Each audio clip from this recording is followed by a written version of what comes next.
Olá, boa tarde.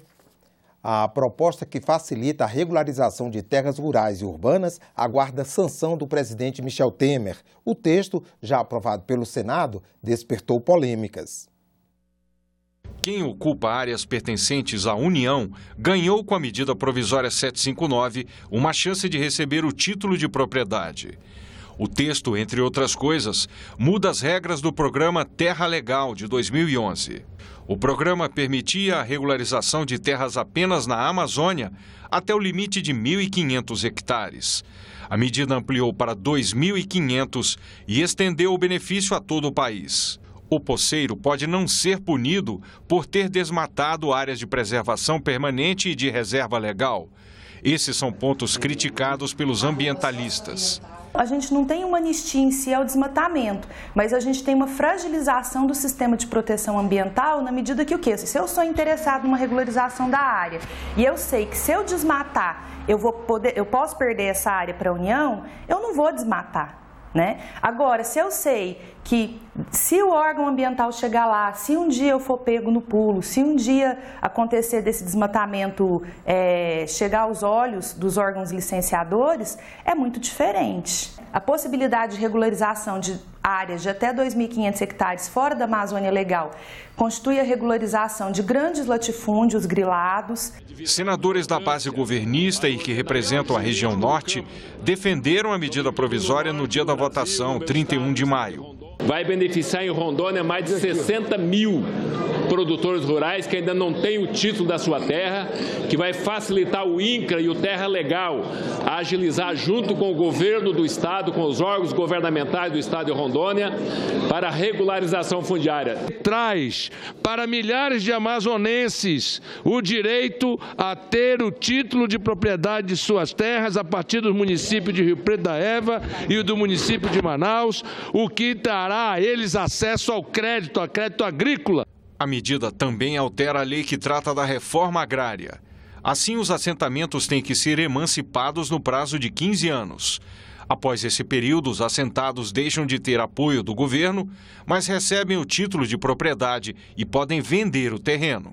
Senadores da oposição criticaram esse ponto. Nós vamos pôr os pequenos, os sofridos assentados, que merecem ação dos governos, que merecem um melhor apoio do crédito, uma infraestrutura mais adequada, nós vamos colocar para eles como única alternativa a venda de suas propriedades. Nós vamos ter a possibilidade de que os pequenos trabalhadores, na verdade, ao receberem o título, passem a ser alvo da cobiça, da grilagem e da compra de terra por preço vil. Não podemos dar uma terra regularizada porque o coitadinho do produtor não sabe o que quer da vida e vai vender.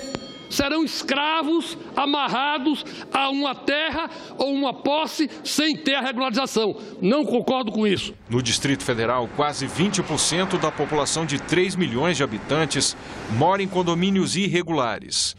A medida provisória cria atalhos para que os moradores recebam a tão sonhada escritura. Uma inovação muito positiva da mediação extrajudicial de conflitos para que chegasse ao cartório um procedimento já livre de pendências e que só sobrasse eventualmente para a justiça uma discussão de fato de um direito real de propriedade e não mais questões formais ou questões processuais. A pessoa que ocupa e que comprova que já está ali há muito tempo e que ganha menos de 5 salários, eu não acredito em grileiros de pequenas ocupações, tá? Até 5 salários mínimos. No grileiro, e outra coisa, o que é mais importante, a pessoa que vai ter essa área titulada, ela só vai poder titular uma única vez.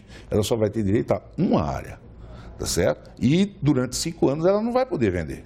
O texto trata ainda do direito de laje, direcionado para construções muito comuns em favelas. O direito de laje, ele pressupõe que num terreno só você tenha 2 propriedades. Uma propriedade que é a dona do terreno, ou uma família ou uma pessoa que seja dona do terreno, e uma outra que tem o direito da superfície da laje da outra pessoa, seja para baixo ou seja para cima.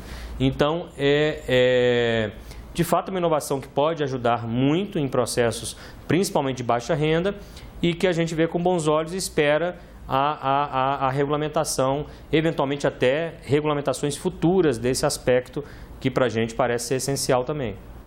No fim do ano passado, o Senado criou a Instituição Fiscal Independente, encarregada de estudar os efeitos das decisões políticas sobre as contas públicas.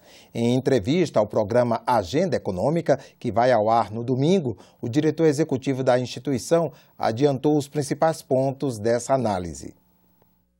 O aumento de 1% no PIB brasileiro no primeiro trimestre deste ano sobre o último trimestre de 2016 não mostra a realidade completa da economia. Quando a comparação é feita com o mesmo trimestre de 2016, ainda há queda. Para o diretor da Instituição Fiscal Independente, o Banco Central precisa seguir reduzindo a taxa básica de juros.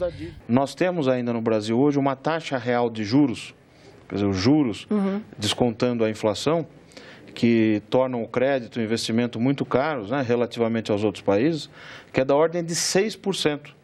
Que a gente pega a chamada Selic... Isso é taxa básica, né? Pois é, você pega a chamada Selic, que é a taxa básica, está em 10,25%. Se você desconta a inflação esperada, porque o investidor, quando vai tomar a decisão de investir, ele considera o juro e a inflação que vai ter para frente. Fazendo essa continha, dá 6%. É a maior taxa real de juros do mundo. O consumo, que segue em queda, também indica problema. Do lado da demanda, é importante registrar. O consumo continua caindo na casa de 2%, quando a gente olha em relação ao mesmo período do ano passado, e os investimentos estão despencando cerca de 4%. Isso é muito preocupante, porque no Brasil, as receitas do governo dependem do consumo e do investimento. Na segunda-feira, a direção da Instituição Fiscal Independente vai apresentar um relatório completo que analisa os principais indicadores econômicos divulgados esta semana. O ISS vai passar a ser arrecadado no local de consumo do serviço e não mais na cidade onde estão sediadas as empresas. Essa mudança na regra tributária tinha sido vetada pelo governo, mas o Congresso derrubou o veto. O ISS é um imposto cobrado sobre uma extensa lista de serviços e é arrecadado pelas prefeituras. A alíquota é fixada pelo município e varia em média de 2% a 5%. Hoje, quando eu pago a conta de um restaurante com o meu cartão de crédito, por exemplo, o ISS gerado nessa transação vai todo para o local onde está sediada a empresa administradora do meu cartão. Com a mudança, o imposto cobrado nessa transação feita no restaurante aqui em Brasília vai ficar aqui mesmo em Brasília. No final do ano passado, o Congresso aprovou um projeto de reforma do ISS, mas uma parte do texto tinha sido vetada pelo governo. Esse veto é que foi derrubado.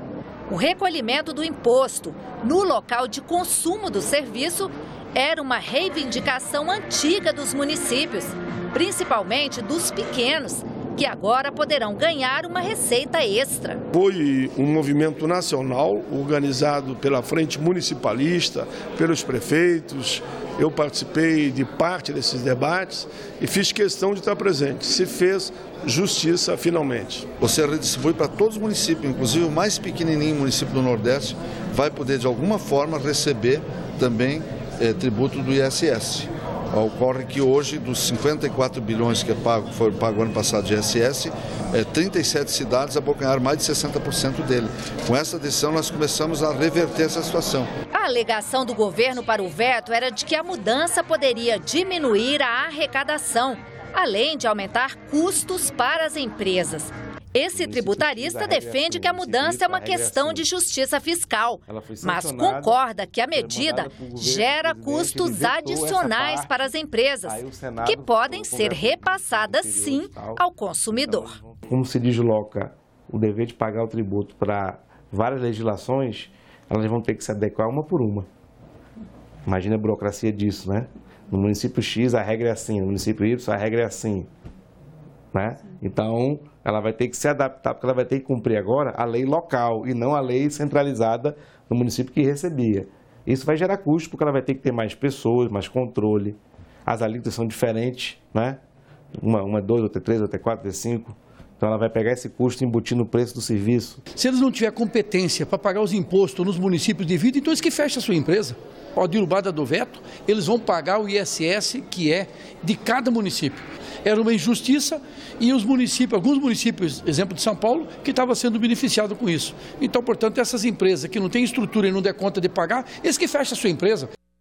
Ficamos por aqui. Você pode rever as reportagens desta edição na nossa página na internet, senado.leg.br/tv. Você fica agora com um clipe de fotos registradas pela Agência Senado que mostram o que foi destaque nesta semana aqui no Senado. Até a próxima!